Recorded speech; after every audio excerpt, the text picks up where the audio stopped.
Opinion Reimagining caste census as a bottom-up tool for social architecture. The heated debates surrounding India's caste census often get trapped in binary narratives: necessary accountability, participation, and representation versus divisive politics.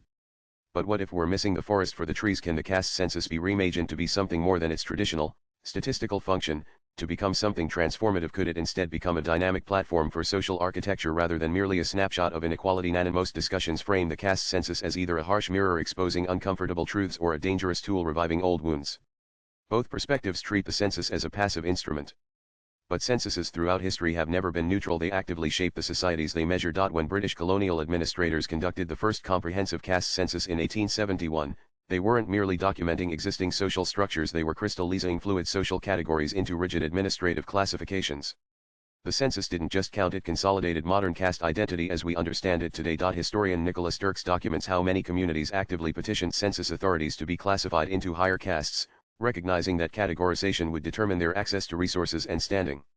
The census wasn't passive, it became a battleground for social positioning that continues to this day. And what if we reimagined the caste census for the digital age? Rather than conducting it as an accounting exercise that is conducted once in a decade, it should function as a dynamic platform that continuously monitors social mobility patterns while protecting privacy and having other security safeguards. Consider a longitudinal approach that tracks not just where communities are positioned now, but how they're moving through educational and economic systems over time.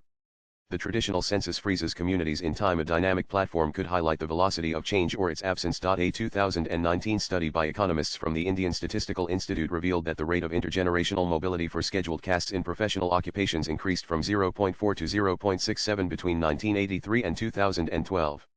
This is a significant shift that static census data would miss. Yet this progress remains dramatically lower than the 0.82 rate for upper castes. This points to persistent structural barriers. And the conventional wisdom treats castes as monolithic blocks, but reality shows staggering internal variation. The Indian Human Development Survey found that the standard deviation of household income within many caste groups exceeds the differences between caste averages, suggesting that treating castes as uniform entities misses critical variations. A caste census needs to be forward-thinking. The need of the hour is that it should operate at a decentralized, local level. It should help identify specific geographical pockets where particular communities face acute marginalization.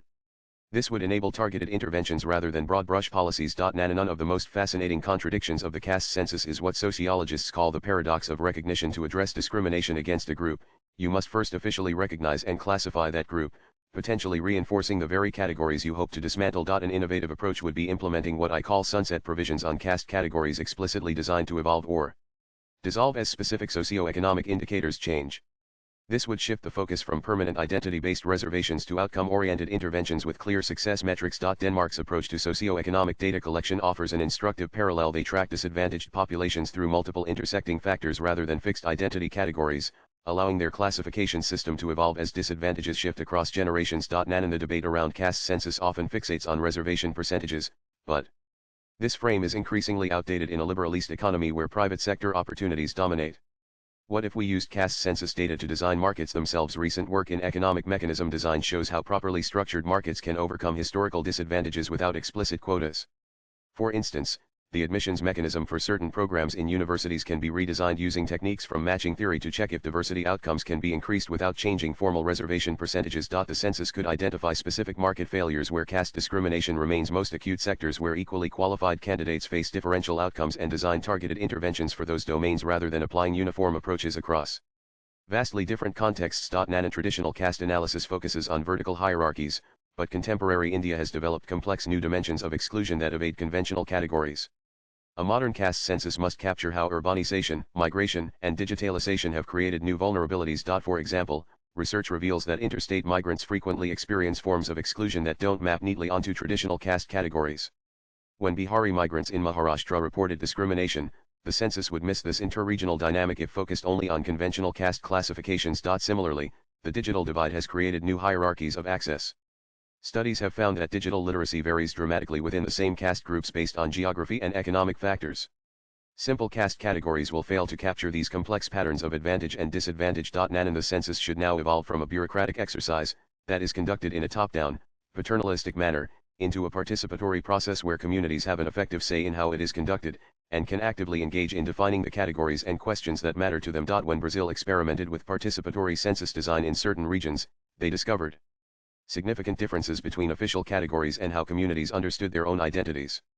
The resulting data proved far more predictive of actual socio-economic outcomes than traditional approaches. An interactive census platform could allow communities to contribute their perspectives while maintaining methodological rigor, creating not just more accurate data but fostering dialogue about how identity categories themselves should evolve in a rapidly changing society. Nanan, the caste system has proven remarkably adaptive over centuries, shifting from ritual hierarchies to economic stratification to digital age manifestations. Our measurement tools must be equally adaptive. Rather than treating the caste census as a battlefield between competing political visions, we could reimagine it as a collaborative platform for continuous social learning, one that acknowledges the persistence of inequality while treating identity categories as changing features of the social landscape. Swipe left for next video. The most promising path forward might be designing a census explicitly aimed at its own obsolescence, one that succeeds when the categories it measures cease to determine life outcomes in India. That would be a truly radical reimagining of what a caste census could become, not just a counting of what is, but a catalyst for what might be. Arindam Goswami is a research associate at Takshashila Institution, Bengaluru. The views expressed in the above piece are personal and solely those of the authors. They do not necessarily reflect News 18's views. Latest blogs.